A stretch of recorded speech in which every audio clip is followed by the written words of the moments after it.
പോലീസുകാരനെ വെട്ടിക്കൊന്നു. പോലീസുകാരൻ വെട്ടിക്കൊന്നു എന്നായിരിക്കും. പട്ടി എവിടെ? എന്റെ മുമ്പിൽ നിൽക്കല്ലേ എന്ന് വെച്ചാ ഞങ്ങളുടെ മുമ്പിൽ സാറാ. കുരയ്ക്കുന്ന പട്ടി എവിടെ? മുമ്പിൽ നിന്ന് കൊരക്കല്ലേ. അതല്ല, അർജുൻ എവിടെ? അത് കൃഷ്ണനോട് ചോദിക്കണം. എന്നെ പൊട്ടനാക്കാണോ? അതാക്കേണ്ട കാര്യമുണ്ടോ? ആ, അർജുൻ എന്ന് പേരുള്ള നിന്റെ പട്ടി എവിടെ എന്നാണ് ചോദ്യം. എന്റെ പട്ടിയെ പട്ടിന്ന് വിളിക്കരുത്.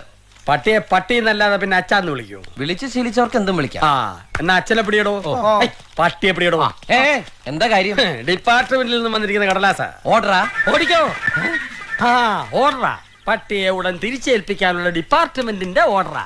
നിങ്ങളുടെ ഡിപ്പാർട്ട്മെന്റിലെ സാർമാരോട് പറഞ്ഞേക്ക് തരാൻ സൗകര്യമില്ലെന്ന്. എന്ത് പറഞ്ഞു? ഒന്നും പറഞ്ഞില്ല. കൊണ്ടുപോവാൻ ഞങ്ങൾക്കറിയാം, നീ തരേണ്ട ആവശ്യമില്ല. തപ്പടോ പട്ടിയെ. അർജുൻ, നിന്നെ പോലീസ് ഡിപ്പാർട്ട്മെന്റിലേക്ക് തിരിച്ചുകൊണ്ടാൻ വന്നതാ ഈ സാറ്. നിനക്ക് പോണോ?